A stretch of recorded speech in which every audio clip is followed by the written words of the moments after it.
오늘 저는 본문 말씀을 가지고 하나님의 의라는 제목으로 하나님 말씀 함께 잠시 나누겠습니다. 성탄절은 메리 크리스마스의 인사를 하는 때입니다. 메리란 단어의 뜻이 뭘까요? 메리라고 하는 이 단어는 강아지 이름이 아니고 기쁘다 이런 뜻이에요. 기쁜 성탄절이다. 그런 성탄절이 되기 원한다. 그것이 바로 이제 메리 크리스마스의 인사의 뜻이죠. 그럼 왜 기쁜 날일까요? 나는 이 이유가 확실하다고 믿습니다. 왜 메리 크리스마스는 기쁜 날일까? 그것은 온 인류가 이날 하나님께로부터 최고의 선물을 받았기 때문입니다. 선물을 받으면 얼마나 좋습니까? 기쁩니다. 사람으로부터 선물을 받아도 기쁜데 성탄절은 온 인류가 하나님께로부터 최고의 선물을 받은 날이 바로 성탄절이에요. 그 선물이 뭘까요? 그 선물은 바로 하나님의 의입니다. 하나님의 의. 성탄절은 하나님의 의를 온 인류가 선물로 받은 날이 바로 성탄절입니다. 선물이기 때문에 어떻게 받아야 될까요? 감사함으로 받는 것입니다. 또 거저 받는 것입니다. 선물을 받는데 그 선물을 주신 분한테 그거 얼마예요? 라고 하는 거는 그 선물을 주신 분에게 신뢰가 되는 거예요. 감사함으로 거저 받는 것입니다. 그런데 여러분, 왜 인간은 이 하나님의 의가 도대체 필요할까요? 그리고 왜 하나님이 그것을 인간에게 대가를 요구하지 않고 선물로 주셔야 할까? 오늘 그 이유를 좀 생각하면서 말씀을 좀 나누기 원합니다. 첫 번째 이유는 율법의 행위로 의롭다함을 받을 사람이 없기 때문입니다. 오늘 본문 19절, 20절의 말씀이 바로 그 내용이죠. 우리 같이 읽어보도록 하겠습니다. 시작.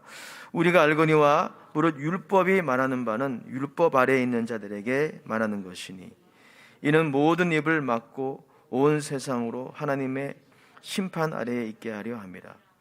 그러므로 율법의 행위로 그의 앞에 의롭다 하심을 얻을 육체가 없나니 율법으로는 죄를 깨달음이니라. 아멘. 오늘 본문에 보면 이 율법의 기능이 묘사되어 있습니다. 여러분, 율법의 기능, 율법의 역할은 뭡니까? 거울의 역할을 하는 거예요. 우리의 모습을 객관적으로 어디에 치우침이 없이 객관적으로 정직하게 보여주는 것이 바로 율법이에요. 그러나 우리가 우리 서로에게도 거울의 역할을 하긴 하는데 우리의 거울은 우리의 어떤 기준은 객관적이지가 않습니다. 아무리 객관적이려고 해도 치우치게 돼 있어요. 자신의 삶의 그 상황에 영향을 받습니다. 하지만 율법은 그렇지 않아요. 정직합니다. 객관적이에요. 우리의 한계, 특별히 우리의 죄성을 있는 그대로 보여줘요. 그래서 여러분, 율법은 선한 것입니다. 우리에게 필요한 거예요. 그것은 우리의 영적 상태를 정확하게 진단해 줍니다. 그래서 그것을 통해 우리의 민낯이 드러나는 거예요. 율법 없이 살아가는 사람들만이 아니라 오늘 본문에 보면 율법 아래에 있는 자들, 그러니까 유대인들을 가리키는 거죠. 율법주의적인, 율법을 가지고 있고 율법을 지키고 있으며 자부심을 느끼는 그 유대인들도 이 율법의 거울을 통해서 자신을 비춰보면 민낯이 다 드러나요. 본전이 다 드러나는 겁니다. 그래서 율법은 어떤 일을 하냐면 우리의 입을 닫게 만든다라고 말하고 있어요. 19절에 바로 그것이죠. 이는 모든 입을 막고 라고 말하고 있어요. 이 모든 입을 막고라고 하는 이 표현은 영국의 청교도 신학자 크라머에 따르면요, 이 법정에서 명백한 증거가 제출돼서 피고인이 더 이상 정죄를 피할 수 없는 상태, 그 모습을 연상시킵니다. 자신의 무고함을 주장하는 한 피고인이 명백한 증거가 제출됐을 때 더 이상 할 말이 없는 거예요. 그게 바로 모든 입을 막고라는 이 단어의 뜻인데, 이것이 바로 율법의 역할이에요. 그런데 사도 바울의 논지에 따르면, 오늘 하나님의 말씀에 따르면 율법의 역할은 거기까지입니다. 종교개혁자 마틴 루터는 이 로마서에 나와 있는 이 율법을 이렇게 정의했어요. 율법은 인간에게 그들의 죄를 보여준다. 인간은 그 율법의 지식으로 인해 겸손해지고 두려워하게 되고 마음이 상하여 깨어지게 되도록 하며 이로 인하여 예수 그리스도께 엎드리게 한다. 이것이 이제 율법의 역할이라는 것입니다. 그래서 여러분, 율법이 우리에게 필요한 것이죠. 또한 여러분, 오늘 20절에 보면 이렇게 말씀하고 있죠. 우리 20절 말씀 다시 한번 읽어보겠습니다. 시작. 그러므로 율법의 행위로 그의 앞에 의롭다 하심을 얻을 육체가 없나니 율법으로는 죄를 깨달음이니라. 율법의 행위로 그의 앞에 의롭다 하심을 얻을 사람이 없다는 겁니다. 구약에도 없었고요, 신약 시대에도 없었어요. 여기서 율법의 행위란 무엇일까? 여기서 율법의 행위란 할례를 받고 안식일을 지키고 또 여러 가지 제사 규례를 지키고 음식 규례를 지키는 것만이 아닙니다. 유대인들에게는 이것이 굉장히 중요했죠. 근데 그것만이 아니에요. 여기서 율법의 행위라고 하는 것은 율법을 행하는 일체의 도덕적인 행위를 다 포함하는 거예요. 오늘날 우리식으로 보면 우리의 여러 가지 신앙적 행위들이 있잖아요. 예배를 드리고 기도를 하고 헌물을 드리고 헌신을 하는 그 모든 것들을 다 포괄할 수 있어요. 그런데 오늘 20장의 말씀은 굉장히 충격적인 것이죠. 그 율법의 행위 자체가 문제가 있는 것은 아니고 그 신앙적 행위 자체가 문제가 있는 것은 아닌데 그 행위로 하나님 앞에 의롭다함을 얻을 사람이 없다는 것입니다. 영국의 신학자 존 스타트가 로마서 강해에서 밝힌 것처럼 그 이유는 좀 전에 말씀드린 바와 같이 율법의 행위가 잘못되었다기보다는, 신앙의 행위가 잘못되었다기보다는 그것이 하나님이 원하시는 의의 요구를 충족시키지 못하기 때문에. 유대인들이 일주일에 한 번씩, 특별히 바리새인들이 일주일에 한 번씩 금식을 하고 정확하게 11조를 드리고 안식일을 기억하여 거룩히 지키는 그 율법의 행위가 잘못됐다는 게 아니에요.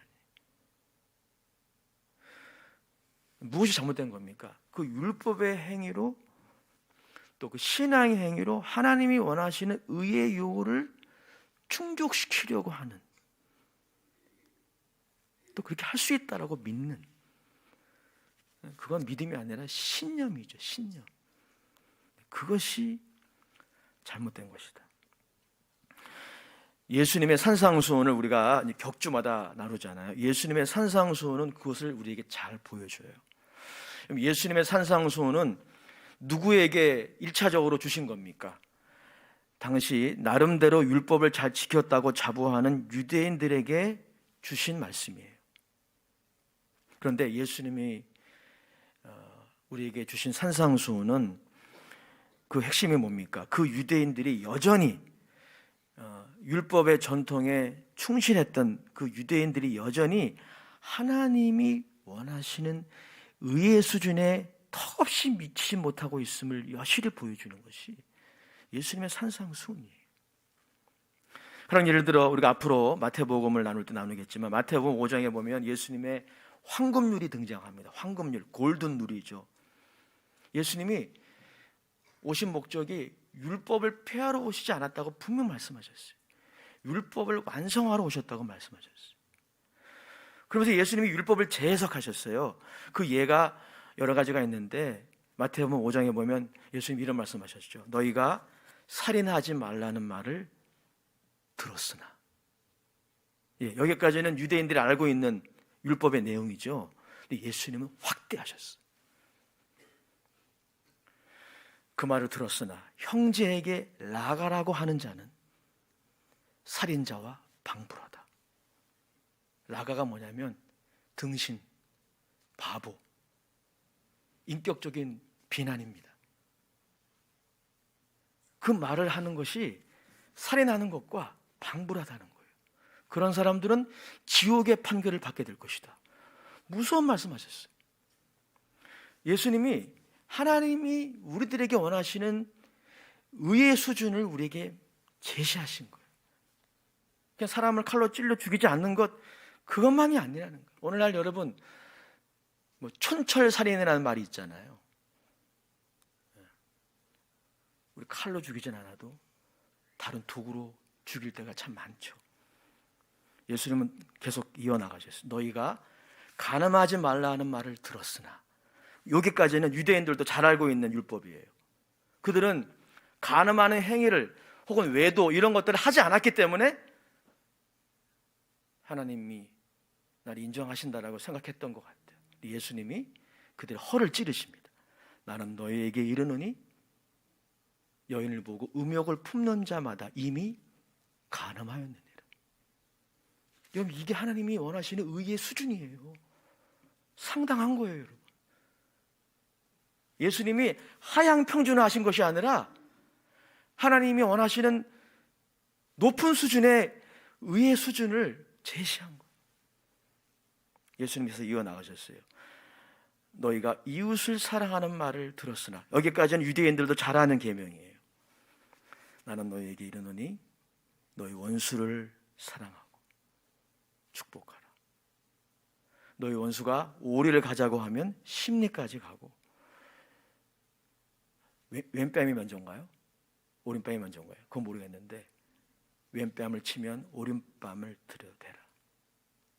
여러분, 이게 하나님이 원하시는 의의 수준이에요.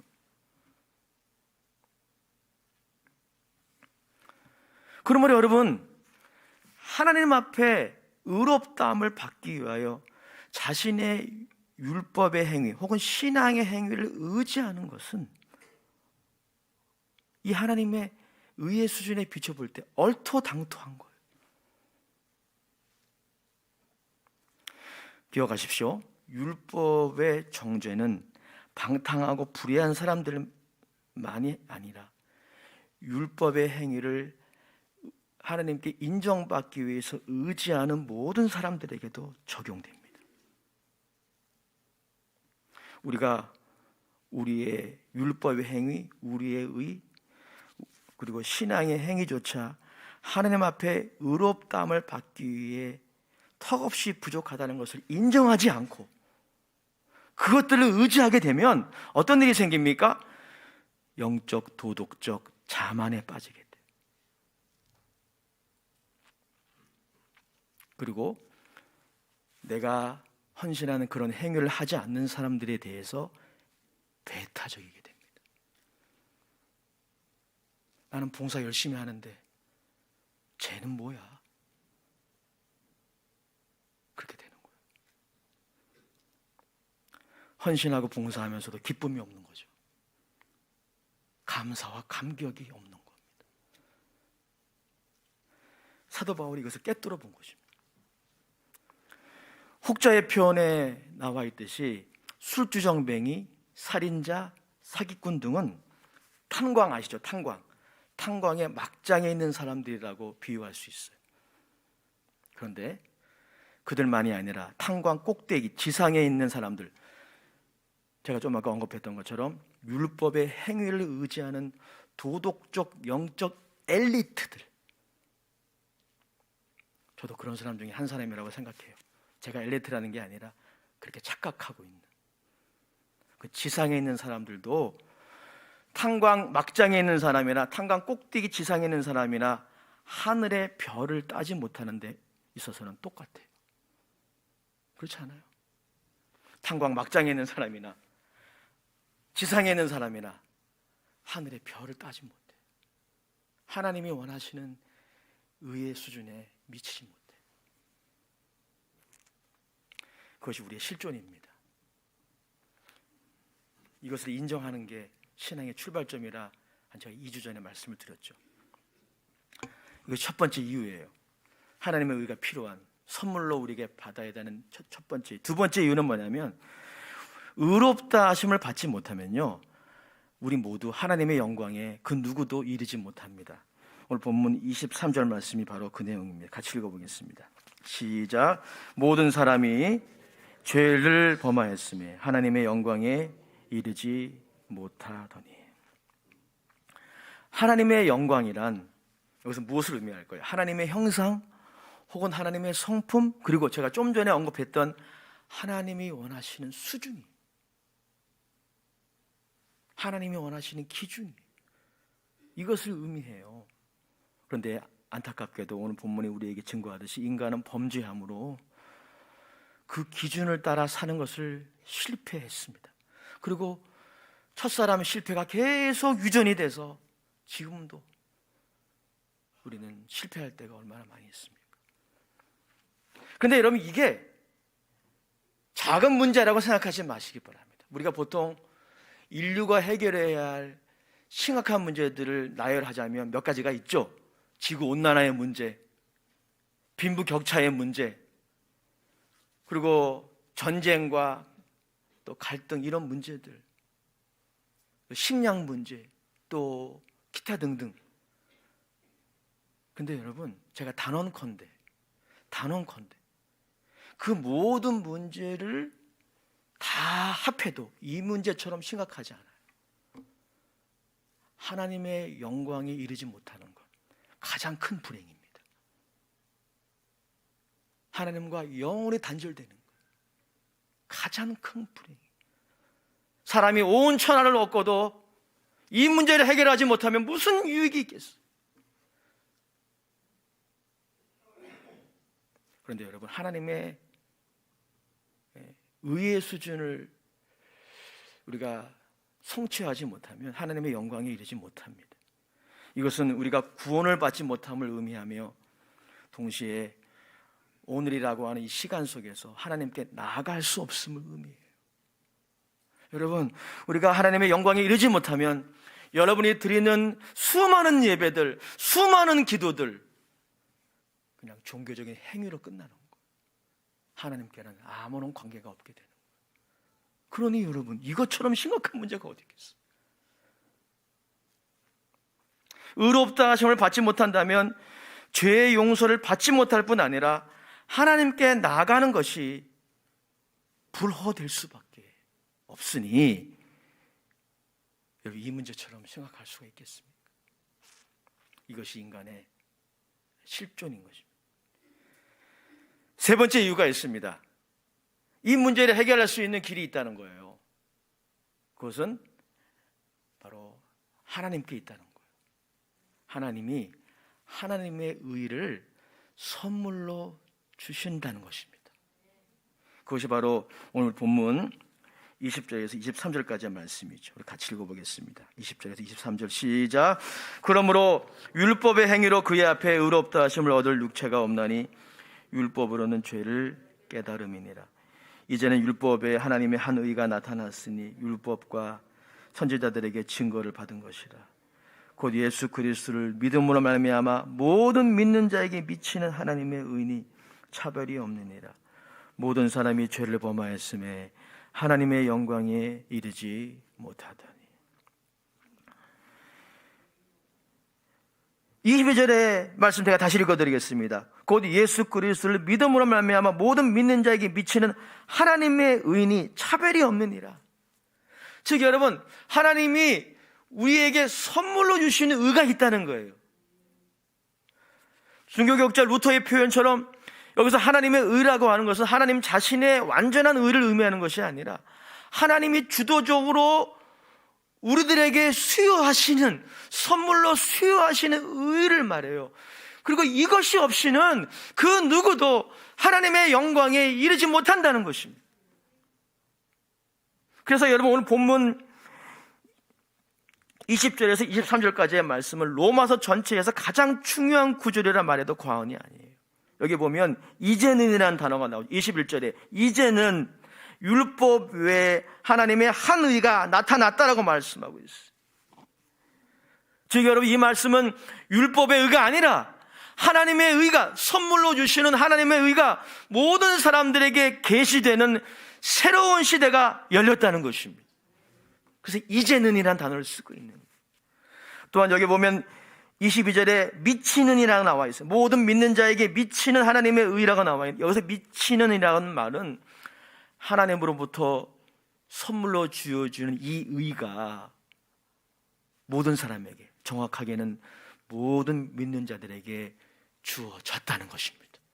여러분이 예수를 믿으신다면 이 의가 여러분들에게 선물로 주어졌습니다. 선물로 주어졌어요. 거저 주어졌어요. 24절의 말씀, 정말 중요한 말씀이에요. 우리 같이 다시 한번 크게 읽겠습니다. 시작. 그리스도 예수 안에 있는 속량으로 말미암아 하나님의 은혜로 값없이 의롭다 하심을 얻은 자 되었느니라. 아멘. 이 선물이니까 그런 거예요. 값없이 주어졌어요. 예수 그리스도를 통해서 말입니다. 여러분, 값없이 주어졌다라고 하는 말은 이렇게도 정의할 수 있어요. 절대적으로 값없고 전적으로 과분한 하나님의 은혜에 의하여 주어졌다는 것입니다. 이것이 값없음이라는 이 말의 의미예요. 사랑하는 여러분, 이것이 바로 소위 칭의의 사건이고 칭의의 은혜입니다. 우리는 이 칭의를 통해 우리의 죄에 대한 형벌을 사면받을 뿐 아니라 하나님 앞에서 우리의 지위와 관계와 신분을 되찾게 되는 것입니다. 그게 칭의예요. 의롭다라고 선언하시는 칭의의 사건의 의미인 것입니다. 하나님의 영광이 우리의 두려움과 불안의 대상이 아니라 그 영광을 바라며 즐거워할 수 있는 그런 신분으로 인정받는 것, 그것이 바로 칭의의 사건이에요. 로마서 5장 2절에 이렇게 말씀하고 있습니다. 우리 같이 읽어보겠습니다. 시작. 또한 그로 말미암아 우리가 믿음으로 서 있는 이 은혜에 들어감을 얻었으며 하나님의 영광을 바라고 즐거워. 하나님의 영광이 두려움의 대상이 아니라, 하나님의 영광이 불안의 대상이 아니라 하나님의 영광을 바라고 즐거워하는 그런 신분으로 선언된 거예요. 이 칭이라고 하는 이 단어는 법정적인 용어입니다. 하나님이 법정에서 우리들이 의롭다 하심을 받았음을 선언해 주시는 거죠. 이제 더 이상 하나님의 종이 아니라 하나님을 아바, 아버지라 부르는 영광의 자녀로 살아가게 되는 것입니다. 이 칭의만이 하나님의 영광이 이르지 못하는 우리의 이 실존의 문제의 답인 것입니다. 마지막 네 번째로 우리가 좀 더 주목해야 할 진리가 로마서 3장 24절에 나와 있습니다. 사실 첫 번째, 두 번째, 세 번째도 중요하지만 이 네 번째가 가장 중요하다고 전 믿어요. 앞으로 며칠 동안 여기에 저는 더 집중할 것입니다. 여러분 중에는 이미 아는 이야기일 수도 있어요. 하지만 매번 예배 때마다 강조해도 지나침이 없는, 지루하지 않는 그 내용이에요. 그것은 이런 것입니다. 이 칭이라는 사건이 어떻게 이루어졌느냐라는 것입니다. 여러분, 상식을 한번 동원해 보십시오. 여러분들이 다 도덕적인 기준을 가지고 있잖아요. 신앙인으로서 아니면 초신자로서 기타 등등 도덕적인 무엇이 불의한 것이고 무엇이 의로운 것인지 기준이 있으실 거예요. 그 기준으로 비춰볼 때 이 칭의의 사건은 굉장히 부당한 것입니다. 어떻게 의로우신 하나님이 불의한 자를 의롭다 칭할 수 있습니까? 어떻게 경건하지 않는 자를 의롭다라고 하나님이 선언하실 수 있어요? 그게 칭이거든요. 그것은 우리의 도덕적인 기준으로 보면 부당하기 그지없는 거예요. 우리가 곰곰이 따져보지 않아서 그렇지, 곰곰이 따져보면 그건 불법에 가까운. 아니, 의로우신 하나님께 그것은 불가능한 것입니다. 만약에 여러분, 하나님이 불의한 사람을 눈 감아주고 그냥 의롭다라고 칭해 주신다면 우리가 그 하나님을 어떻게 신뢰할 수 있겠어요? 그 하나님이 정의와 공의로 이 세상을 다스리신다는 사실을 어떻게 믿을 수 있겠어요? 우리가 그 하나님을 신뢰할 수 없다면 우리가 현실 속에서 당하는 불의한 일들을 어떻게 우리가 감내할 수 있겠어요? 그런데 여러분, 바로 이 지점이 우리 자신의 도덕적인 기준 안에 갇혀 있느냐, 아니면 우리의 도덕 질서를 넘어서는 하나님의 창조 질서로 나아가느냐의 분기점이에요. 칭의의 사건은 거룩하신 하나님이 하늘의 준엄한 법정에서 죄인을 의롭다라 칭하시는 것이에요. 어떻게 이러한 부당함이 있을 수 있단 말입니까? 근데 하나님이 그 일을 하셨어요.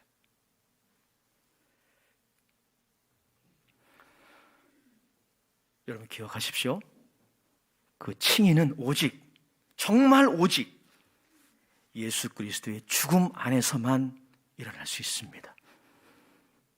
예수 그리스도의 죽음이 그 유일한 조건이에요. 유일한 조건입니다. 예수 그리스도의 죽음을 통해서 우리가 무엇을 받았습니까?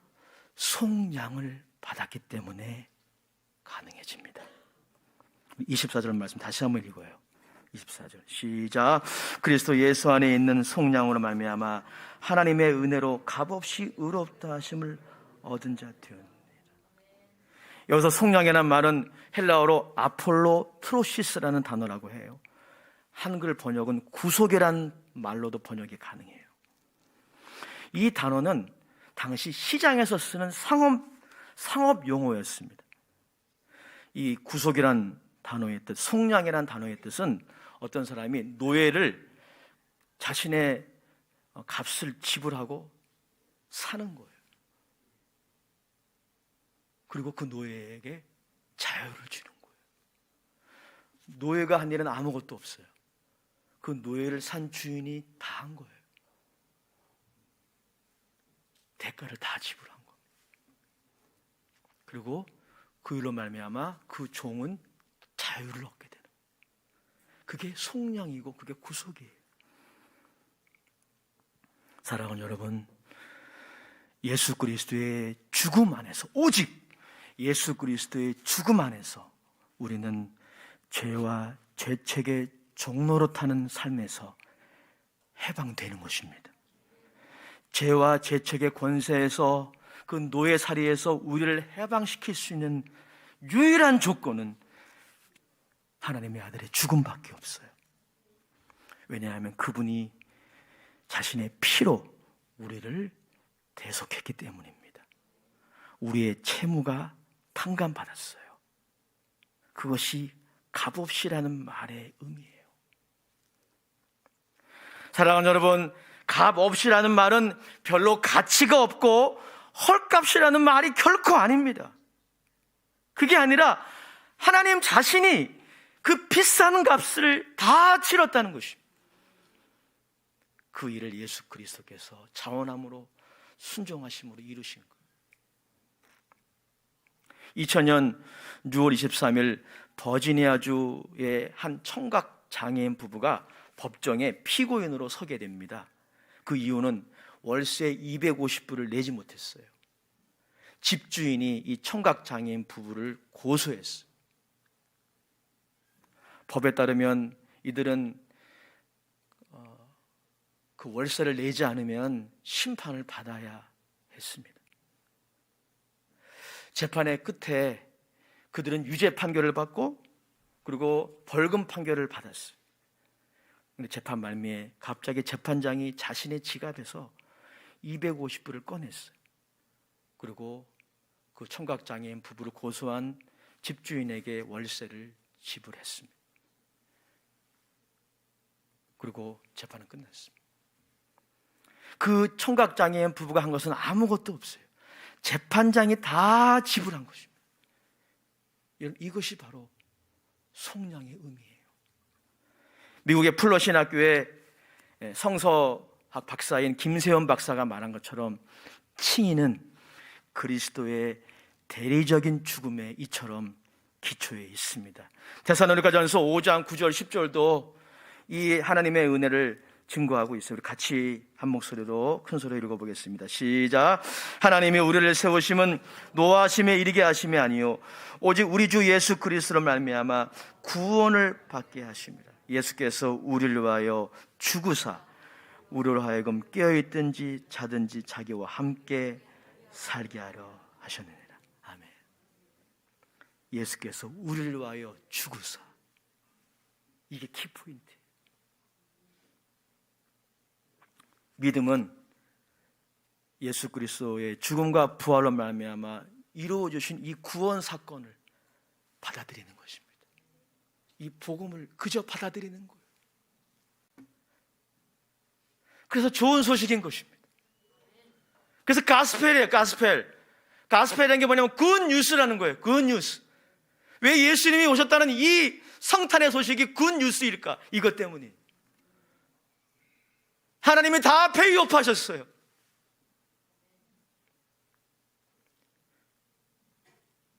영원한 형벌과 저주를 하나님이 다 페이오프하셨어요.